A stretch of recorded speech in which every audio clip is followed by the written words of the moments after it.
샬롬. 오늘은 에스라서 두 번째 시간입니다. 성전 건축 반대파라는 제목으로 말씀 나누도록 하겠습니다.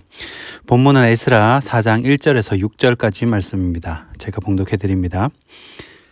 사로잡혔던 자들의 자손이 이스라엘의 하나님 여호와의 성전을 건축한다 함을 유다와 베냐민의 대적이 듣고 스룹바벨과 족장들에게 나와 이르되 우리도 너희와 함께 건축하게 하라. 우리도 너희같이 너희 하나님을 찾노라. 아수르 왕 에사라돈이 우리를 이리로 오게 한 날부터 우리가 하나님께 제사를 드리노라 하니 스룹바벨과 예수아와 기타 이스라엘 족장들이 이르되 우리 하나님의 성전을 건축하는데 너희는 우리와 상관이 없느니라. 바사왕 고레스가 우리에게 명령하신 대로 우리가 이스라엘의 하나님 여호와를 위하여 홀로 건축하리라 하였더니 이로부터 그 땅 백성이 유다 백성의 손을 약하게 하여 그 건축을 방해하되 바사왕 고레스의 시대로부터 바사왕 다리오가 즉위할 때까지 관리들에게 뇌물을 주어 그 계획을 막았으며 또 아수에로가 즉위할 때 그들이 글을 올려 유다와 예루살렘 주민을 고발하니라. 아멘. 이 에스라서 두 번째 시간입니다. 이 성전 건축 반대파라는 제목으로 말씀 나누겠습니다. 이 고레스의 칙령으로 유대인들은 새 성전을 건축하려고 합니다. 그때 반대파들이 나타납니다. 우리가 교회에서 사역을 할 때도 모든 사역이 물 흐르듯 흘러가는 것이 아닙니다. 어떤 사역은 삐그덕거리면서 흘러가고 또 어떤 사역은 시도도 해보지 못하는 것이 있습니다. 여러 환경들과 또 여러 조건들이 맞지 않기 때문입니다. 그럼에도 불구하고 하나님께서 기뻐하시는 일이다 그러면 하나님이 친히 이루실 때가 있다는 것입니다. 오늘 이스라엘 사람들이 성전 건축 반대파를 만났습니다. 오늘 말씀을 통해서 우리 인생의 반대자 또 이 땅의 반대파들을 만날 때에 우리가 어떻게 대응해야 하는지 지혜를 얻는 시간이 되길 소원합니다. 첫 번째는 먼저 의인도 원수가 있다라는 것입니다. 1절 말씀입니다. 사로잡혔던 자들의 자손이 이스라엘의 하나님 여호와의 성전을 건축한다 함을 유다와 베냐민의 대적이 듣고 1절에 보니까 유다와 베냐민의 대적이 있다고 합니다. 이 성경에서 말하는 의인은 하나님을 의지하는 자를 말합니다. 지금 이스라엘 자손들이 큰 마음 먹고 회개하고 하나님 잘 섬기겠다고 결심해서 한 행동이 바로 성전 건축입니다. 이제 하나님 잘 섬겨야지. 이제부터는 말씀 떠나지 말고 죄에서 떠난 삶을 살아야겠다 하고 자신의 물질도 들이고 시간도 들여서 성전을 건축하는 것입니다. 그런데 기가 막히게 우리 대적들은 그 타이밍을 노린다는 거예요. 그래서 낙심하게 만들고 포기하게 만든다는 것입니다. 우리들도 다르지 않다고 생각합니다. 믿음 생활, 신앙 생활 잘 해보고 싶은 그런 마음은 누구에게나 있습니다. 그래서 이제 성경 통독도 시작하고요. 교사도 섬기고 여러 가지 시도를 합니다. 그러나 이때 대적이 등장합니다. 의인에게도 나의 악한 본성을 건드리는 그런 원수는 존재합니다. 그런 사람을 만나면요, 이 천사 같던 얼굴도 금세 사납게 변하게 됩니다. 그런데 그런 대적이 없는 사람이 없다는 거예요. 이 모세가 하나님 음성을 직접 듣고 순종해서 이 파로 앞으로 갑니다.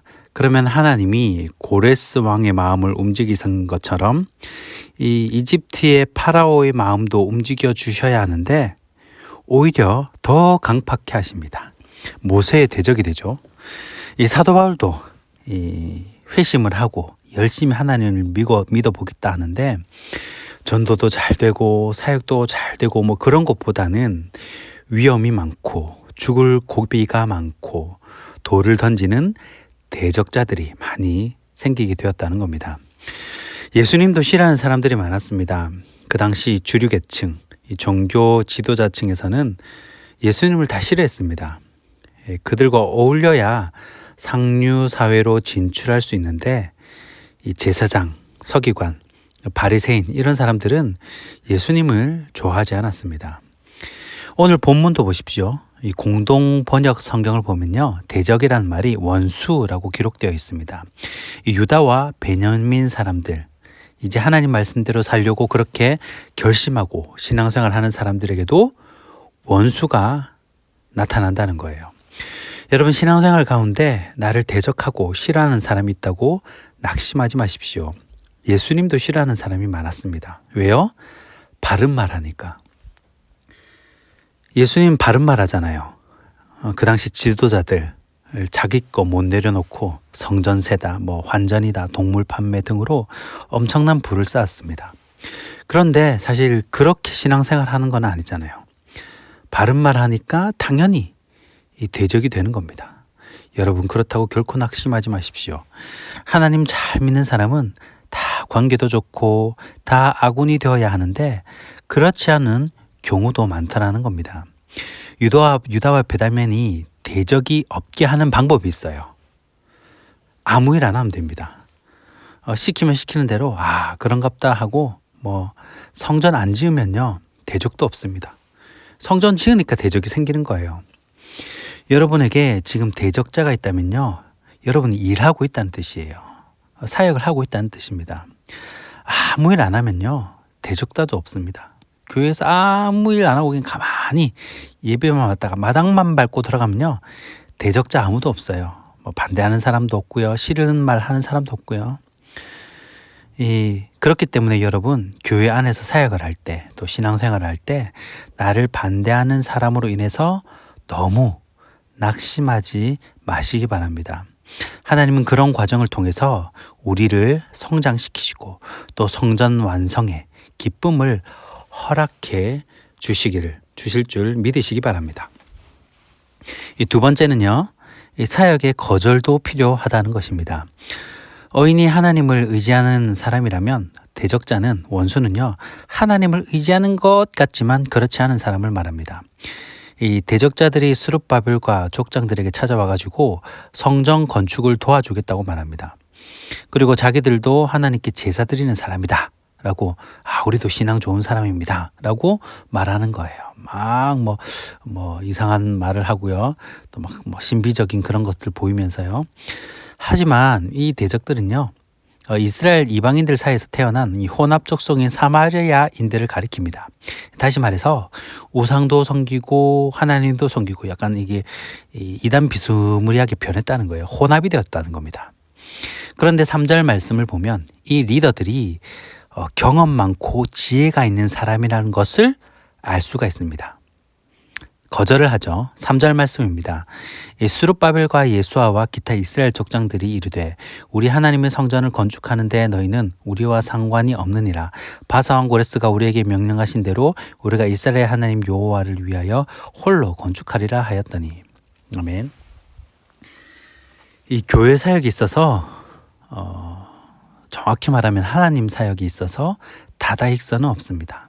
기드온 300용사 이야기, 또 어린 소년 다윗이 블레셋 군대를 물리친 이야기, 여러분 잘 아실 겁니다. 문제는요, 얼마나 순수한 마음으로 하나님을 섬기냐는 거예요.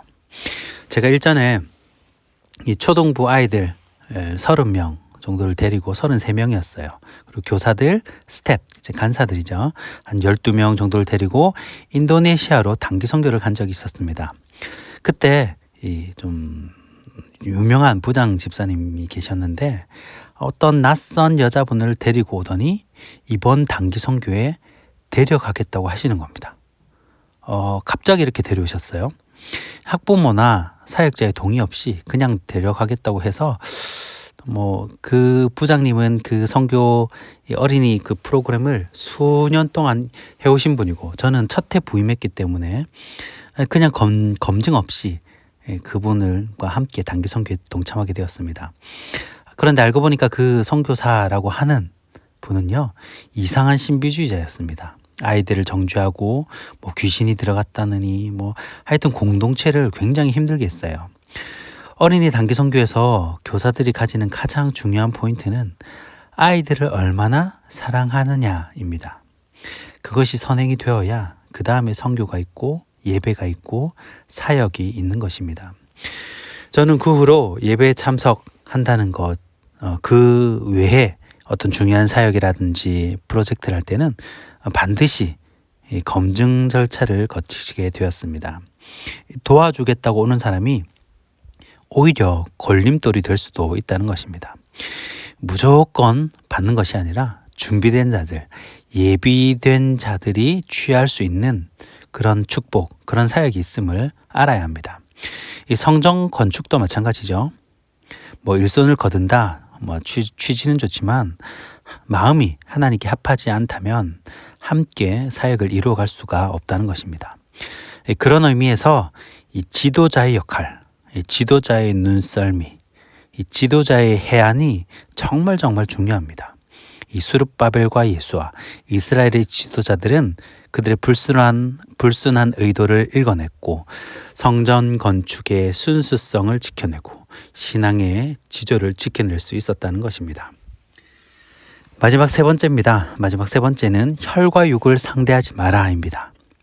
어떤 사역을 진행할 때 사람의 방법이 있을 수 있고 또 하나님의 방법이 있을 수 있죠. 이 대적자들이 쓰는 방법은 항상 사람의 방법입니다. 사람이 머리로 음모술수를 짜내고 사람을 매수하고 일을 그르치게 합니다. 오늘 본문 5절 말씀입니다. 바사왕 고레스의 시대부터 바사왕 다리오가 즉위할 때까지 관리들에게 뇌물을 주어 그 계획을 막았으며, 자, 전형적인 사람의 방법이 나옵니다. 이 관리들에게 뇌물을 주어서 성전 건축을 방해했다는 겁니다. 이 6절에 보면 유다와 예루살렘 주민을 고발까지 합니다. 정말 허파가 뒤집어지는 일이 생긴 겁니다. 여러분, 지금도 고발당하면요 굉장히 힘이 듭니다. 판결까지도 오래 걸리고 또 시간적, 금전적 손해도 많습니다. 게다가 그동안 겪을 감정 소모, 스트레스를 생각하면 경찰서나 법원은 정말 가서는 안 될 곳이라는 게 그냥 직감적으로 느껴집니다. 그렇다고 상대를 이 혈과 육으로 상대하면 정말 문제는 더 심각해집니다. 이 에베소서 6장 12절에 우리의 씨름은 혈과 육을 상대하는 것이 아니요 라고 기록합니다. 이때 스룹바벨과 지도자들은 이런 일을 당하고도 마음을 잘 지켰던 것 같습니다. 결국 에스라 4장 24절에 보면 성전 공사가 중단되기는 했지만 하나님의 때를 기다리며 후일을 도모했다는 것입니다. 왜냐하면 하나님의 일은 하나님이 이루어 가시기 때문입니다. 이 말씀을 맺겠습니다. 이 성전 건축의 반대파, 참 마음을 지키기가 쉽지가 않습니다. 그러나 우리가 기억할 것은 어떤 사역이든 또 어떤 사람이든 나를 싫어하고 대적하는 사람이 있다는 겁니다. 그런 것으로 낙심할 이유가 없습니다. 또 하나, 해안을 가지고 거절할 때도 있어야 한다는 것입니다. 여러분, 공산국가는요 예스만 있겠죠. 그러나 하나님의 일을 할 때는 좀 더 깊은 해안을 가지고 거절할 때도 필요하다는 것입니다. 마지막 세 번째는 혈과 육을 상대하면 안 됩니다. 하나님의 일은 영적인 일이기 때문에 영적인 일은 영적으로 풀어야 합니다. 이 세 가지를 기억하시고 인생의 대적이 있더라도 낙심하지 마시고 끝까지 승리하는 저와 여러분이 되길 주님의 이름으로 축원합니다.